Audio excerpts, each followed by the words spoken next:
नमस्कार साथियों, स्वागत है आपका PNK24 यूट्यूब चैनल पे। बहुत बहुत साथियों, आपका आज तय करेगा कि कल आप कहाँ रहोगे। आपके आज के किए गए निर्णय व प्रयास ही आपके भविष्य की नींव रखते हैं।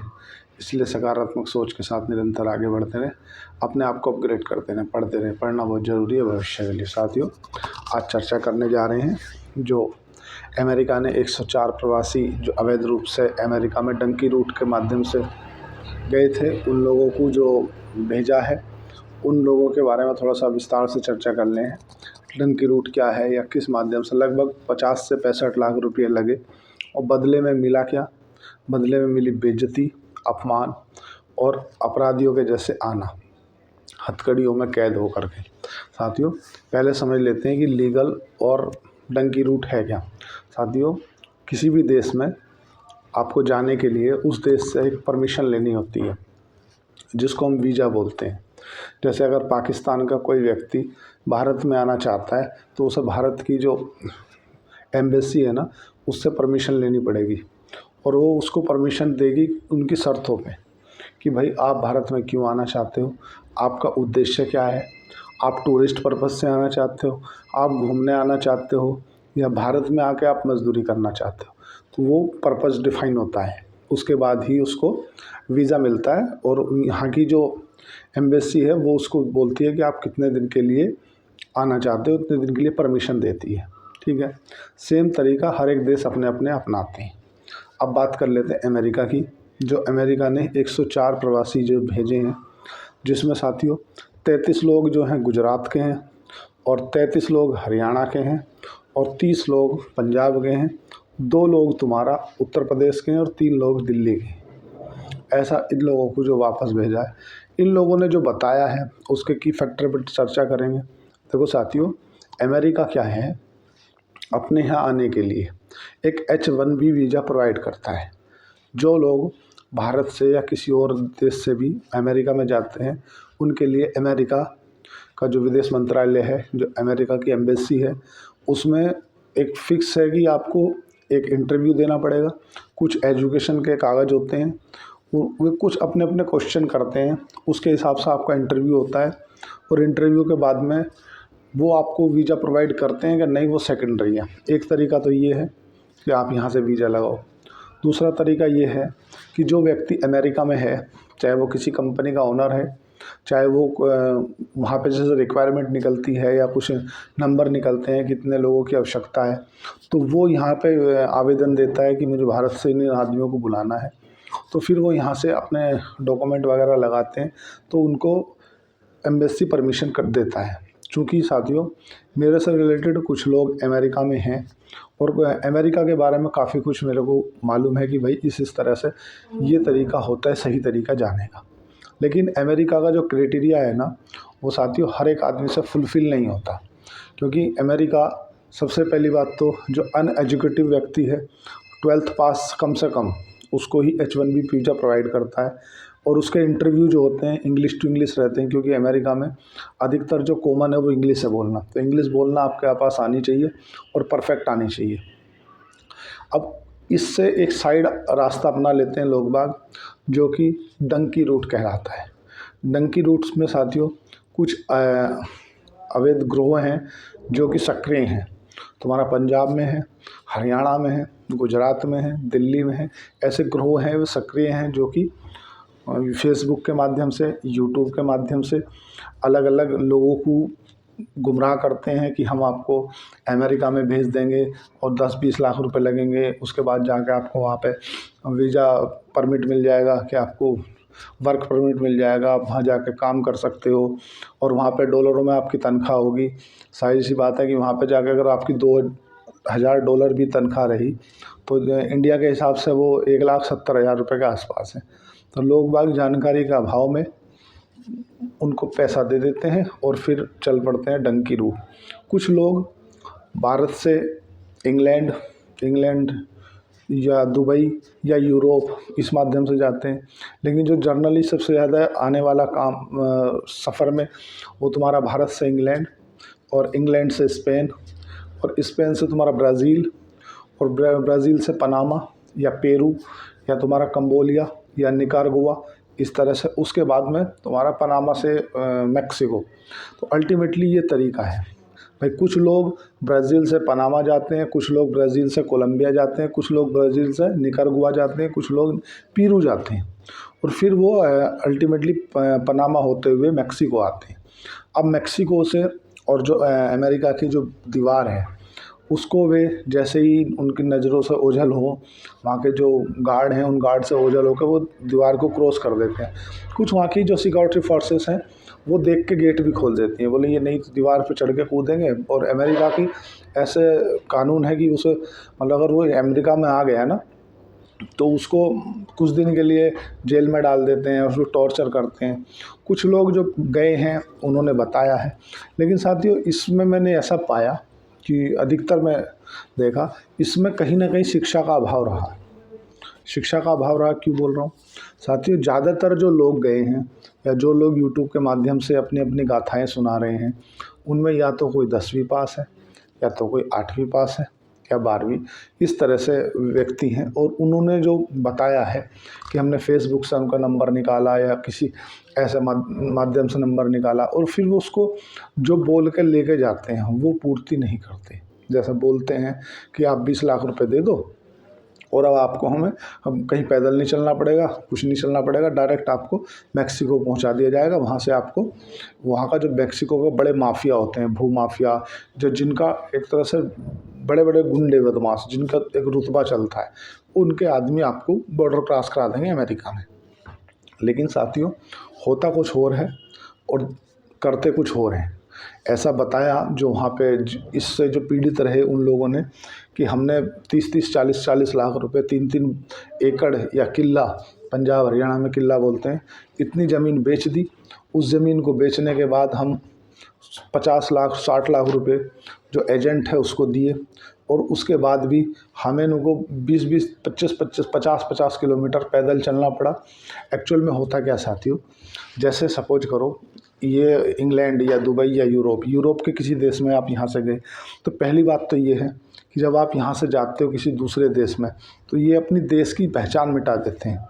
क्योंकि आप जब किसी के डंकी रूट से जाओगे तो आपके पास में अगर पासपोर्ट रहेगा, आईडी कार्ड रहेगा, पहचान पत्र रहेगा, तो डॉक्यूमेंट रहेंगे, तो आपको वहीं अरेस्ट कर लिया जाएगा और उस देश की जो एम्बेसी उस देश में होगी सब। ऐसा समझो अगर इंग्लैंड में गए आप यहाँ से और इंग्लैंड जाने के बाद आपने किसी गैप रास्ते, अदाउट रास्ते से जाने की कोशिश करी, वहाँ की पुलिस ने पकड़ लिया आपको, तो आपको जो इंग्लैंड के अंदर एम्बेसी है ना, जो दूतावास है, भारतीय दूतावास, वहाँ पे आपको बुलाया जाएगा और बोले ये आदमी भागने की कोशिश कर रहा था तो इसे आप रखो। वो भारतीय दूतावास जो है वो यहाँ की एम्बेसी को कांटेक्ट करेगा, बोले आप एक काम करो वहाँ सूचना पहुँचाओ, इसका आदमी वहाँ गया हुआ था, उसने यहाँ ये गड़बड़ कर दी। तो ये क्या करते हैं, ये अपना पासपोर्ट जो भारत गणराज्य जो भारत की नागरिकता प्रदान करता है उसे नष्ट कर देते हैं। ये लोग भारत का आधार कार्ड, पहचान पत्र, अपना जो जिस तरह से आपको पहचाना जा सकता है कि आप इंडिया के निवासी हो, वो पूर्ण तरह से ख़त्म कर देते हैं।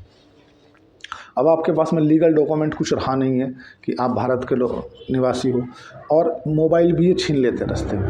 अब जब आपके पास में लीगल डॉक्यूमेंट कोई बचा नहीं है कि आप भारत के मूल निवासी हो, तब ये फिर जाते हैं, मान लो यूरोप में गए या तुम्हारा स्पेन गए, ऐसा मान लो कोई भारत से इंग्लैंड गया या कोई भारत से दुबई गया या दुबई कहीं भी, उसके बाद मान लो स्पेन गए, स्पेन में इन्हें पुलिस ने पकड़ लिया, ऐसा मानो।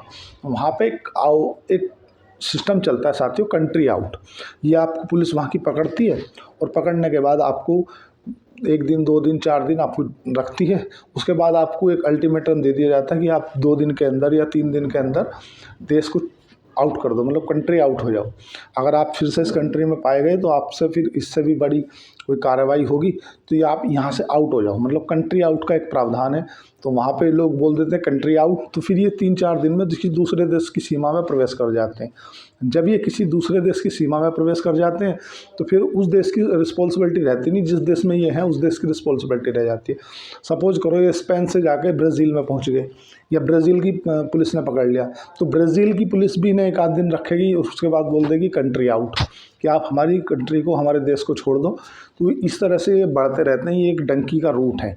कुछ भारत से दुबई जाते हैं, दुबई के माध्यम से फिर ये तुम्हारा स्पेन जाते हैं, कुछ भारत से डायरेक्ट इंग्लैंड जाते हैं, इंग्लैंड से स्पेन जाते हैं, ब्राज़ील जाते हैं, ब्राज़ील के बाद पीरू जाते हैं, या तुम्हारा कोलंबिया जाते हैं, या निकारागुआ जाते हैं, निकारागुआ से फिर पनामा जाते हैं, पनामा से फिर ये मैक्सिको जाते हैं, इस तरह। लेकिन ये जो साथियों, जो मैक्सिको और पनामा के बीच का जो जंगल है वो लगभग 150 किलोमीटर का गहरा जंगल है, जिसमें आदिवासी पाए जाते हैं और जंगली जानवर।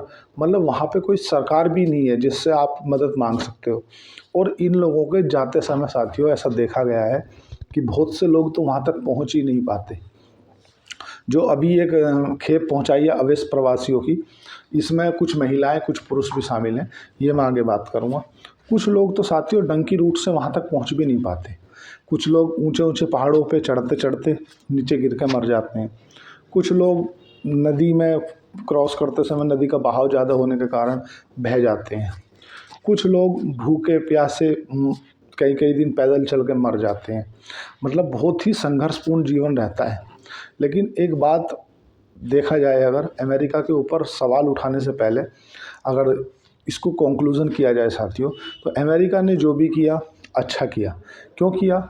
क्योंकि देखो साथियों, पहली बात तो ये एक अलग मुद्दा हो जाएगा कि भारत के पास में जॉब की कमी है या पर्याप्त लोगों को रोज़गार नहीं दे पा रहा है भारत, इसलिए लोग वहाँ का रुख कर रहे हैं। लेकिन साथियों, अगर एक छोटा सा दिमाग लगाया जाए कि अगर आपके पास में 60 लाख रुपए हैं, 60 लैक्स, और आप 60 लाख रुपए किसी एजेंट को देकर अमेरिका जाना चाहते हो, और वहाँ जाते ही आप कोई प्रेसिडेंट तो बन नहीं जाओगे, या वहाँ जाते ही आप किसी कंपनी के CEO तो बन नहीं जाओगे कि जाते से ही आपको बस फाइल पर साइन करने और $2 लाख 3 लाख डॉलर आपको मिलेंगे।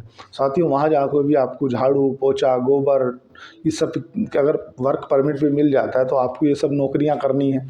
किसी के मेड की नौकरी करोगे, किसी के ड्राइवर की नौकरी करोगे, भाई अल्टीमेटली काम तो यही करोगे आप वहाँ जाके, क्योंकि आप वहाँ वर्क परमिट पे हो।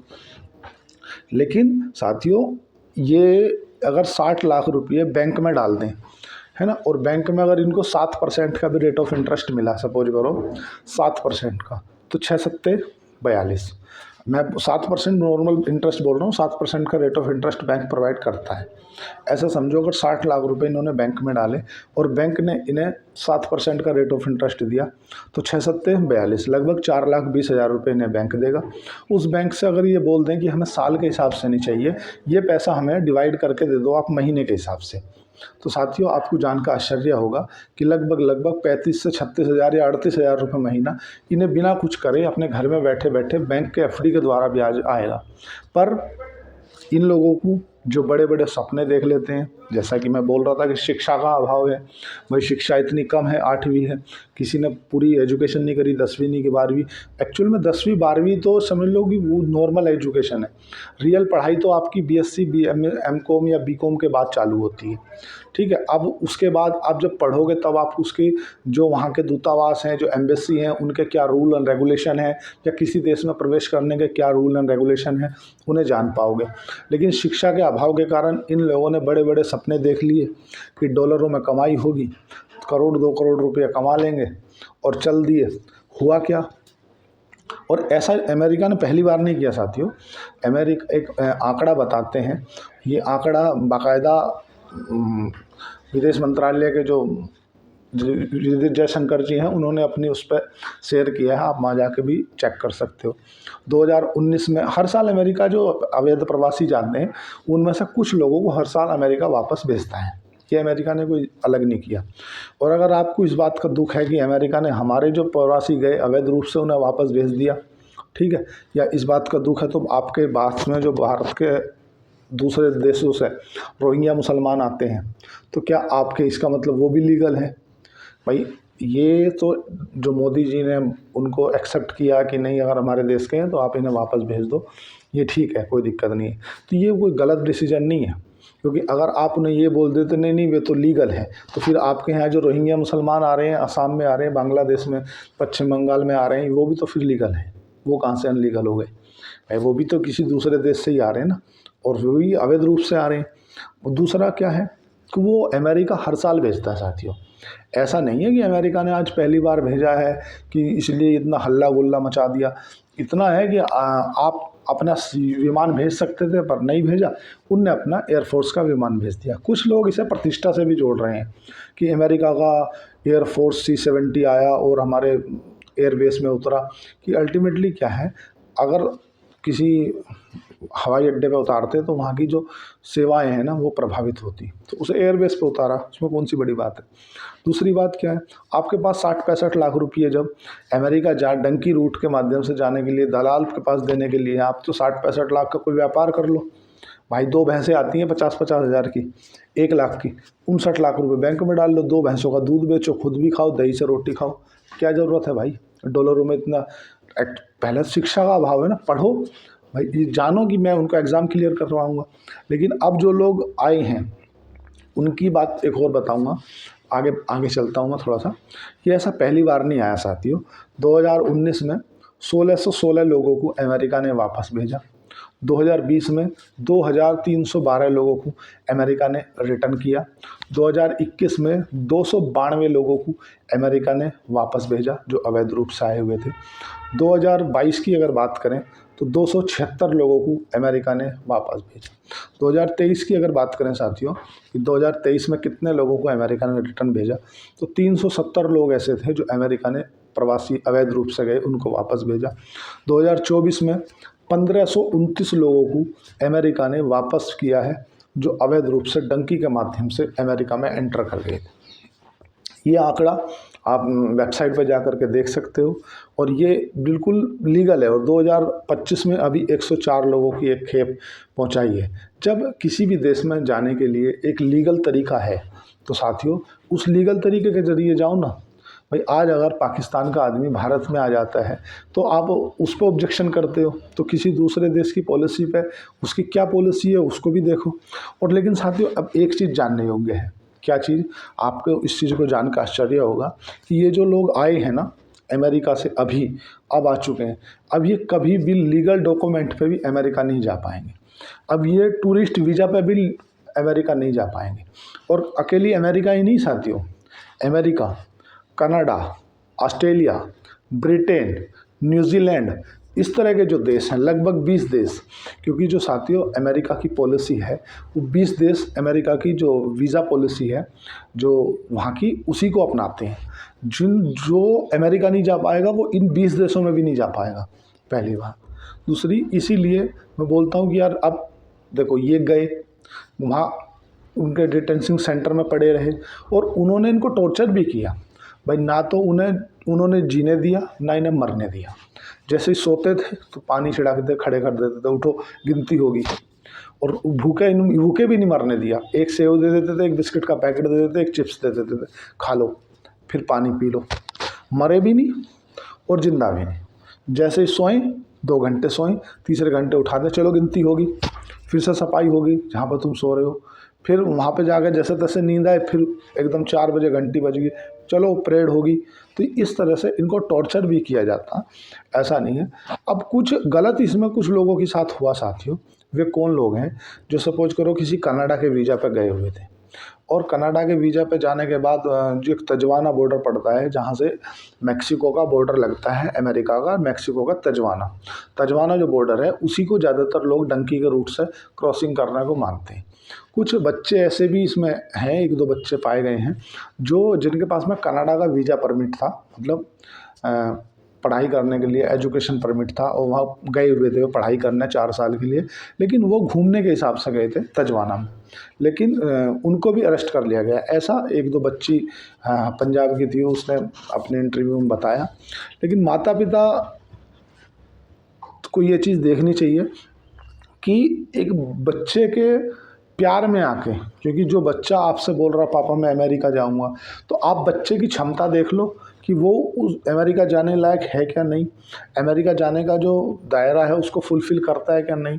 एक्चुअल में होता क्या है कि हमारे रिश्तेदार, हमारे फैमिली मेम्बर, हमारे जो कज़न हैं, हमारे जो आसपास साथ रहने वाले लोग हैं, कुछ अमेरिका चले जाते हैं और उनकी देखा देख जो वो बोलते हैं ना कि हिर्स लगती है कि यार हम भी अमेरिका जाएं, हम भी डॉलरों में पैसा कमाएं और डॉलरों में पैसा कमाएं। लेकिन हम ये नहीं जान पाते साथियों कि शिक्षा कितनी इम्पोर्टेंट है, फाइनेंशियली एजुकेशन कितनी इम्पोर्टेंट है।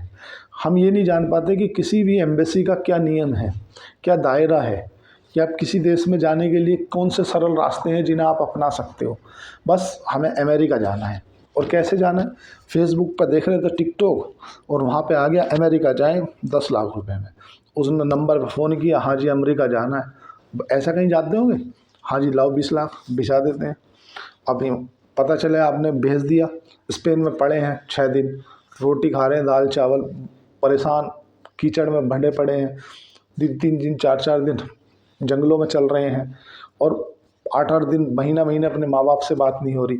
जो डंकी रूट के माध्यम से जो उनका बंदा होता है, जो डंकी कराता है, उनने टॉर्चर किया, बोले अपने बाप से बोल पैसे देगा, तो वहाँ से वो फ़ोन लगाएगा, और इंडिया में जो उनकी ये ग्रोह काम कर रहा है वो आदमी अपने घर पे कांटेक्ट करेगा और यहाँ से पैसे लेगा, तो वो बोलेगा कि पेमेंट मिल गया, तब वो अगला देश क्रॉस कराएगा। साथियों, ये बहुत ही अलीगल रूप से, जो डंकी रूप से जो जाते हैं, या जो तुम्हारा मैक्सिको तिजुआना बॉर्डर को क्रॉस करने के, ठीक है 100 में से अगर 10 आदमी या 5 आदमी सक्सेस हुए, 90 आदमी सक्सेस नहीं हुए। तो साथियों, ये जान के किसी भी दूसरे देश को, पहले तो आपको अपनी मातृभूमि से, अपने देश से आप अपना पहचान मिटा के जा रहे हैं। इसका मतलब आपको अपने देश से प्रेम नहीं है, अपने देश से ममता नहीं है। भाई, आपको जो 50-60 लाख रुपए लगा सकते हो, आपके अंदर क्षमता है, तो कोई दुकान करके बैठ जाओ, आप कोई फैक्ट्री डाल लो छोटी मोटी, आप एक डेयरी कर लो, 100 भैंसें आ जाएंगी 50 लाख में। अगर 50,000 की एक भैंस ली आपने, एवरेज में 100 भैंसें ले लो, 100 भैंसों में आप ये मान के चलो कि 20 आदमियों को रोजगार दे दोगे। कोई चारा लाएगा, कोई गोबर हटाएगा, कोई खाद लाएगा, कोई दूध बेचो, आप खुद बिजनेसमैन बन जाओगे। 50 लाख बहुत बड़ी रकम होती है साथियों। और माँ बाप बच्चों के प्यार में, बच्चों के लाड़ में, बच्चों ने बोला पापा मुझे अमेरिका जाना है, और बेटा मैं तेरे को अमेरिका भेजूँगा, उसे आप अमेरिका भेज, 60 लाख रुपए लगा रहे हो। 60 लाख लगाने से अच्छा है, ज़रूरी है उसे आप 60,000 रुपये लगा दो उसके ऊपर। उसे बोलो बेटा पढ़ाई कर, उसके बाद 10वीं कर, 12वीं कर, और उसके बाद आप जो जो उस एम्बेसी का, जो जो उस दूतावास का जो नियम है वो फुलफ़िल कर लो। भाई वो इंटरव्यू ले रहा है, आप वहाँ जाओगे, उस देश के क्या क्या नियम हैं वो आपको समझा कर भेजेगा। जो आप किसी देश में जाते हो तो उसमें बताते हैं ये धरोहर है, ये ऐसा है, ये वैसा है, या इंटरव्यू आपका पर्पस क्या है।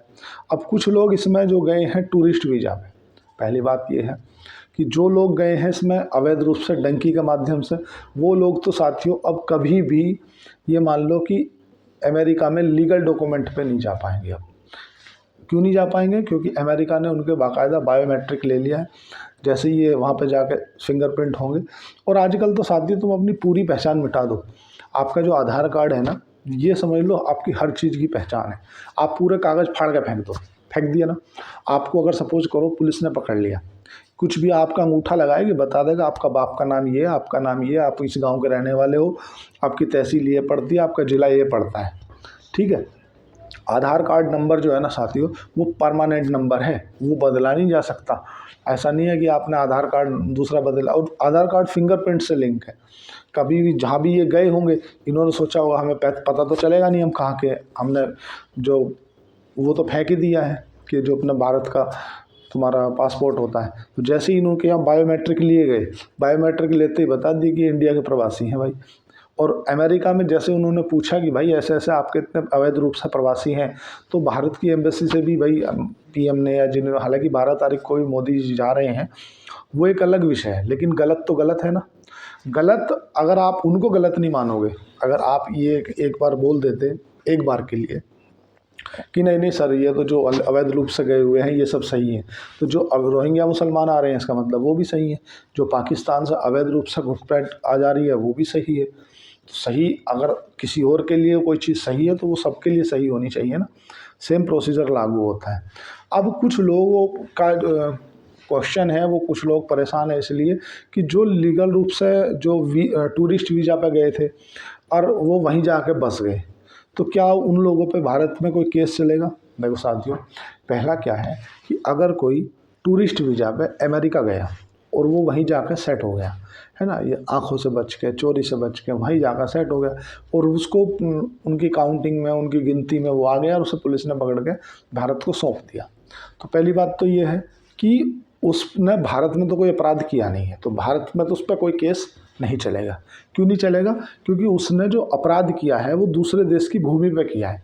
अब डिपेंड ये करता है कि आपने वहाँ रहते हुए अगर भारत का कोई पैसा दूसरे देश में भेज दिया, सपोज करो आपने कुछ पैसा दूसरे देश में भेज दिया, तो फिर आपके ऊपर केस चलेगा, क्योंकि आपने एक इनकम टैक्स का रूल है उसको नहीं फुलफिल किया।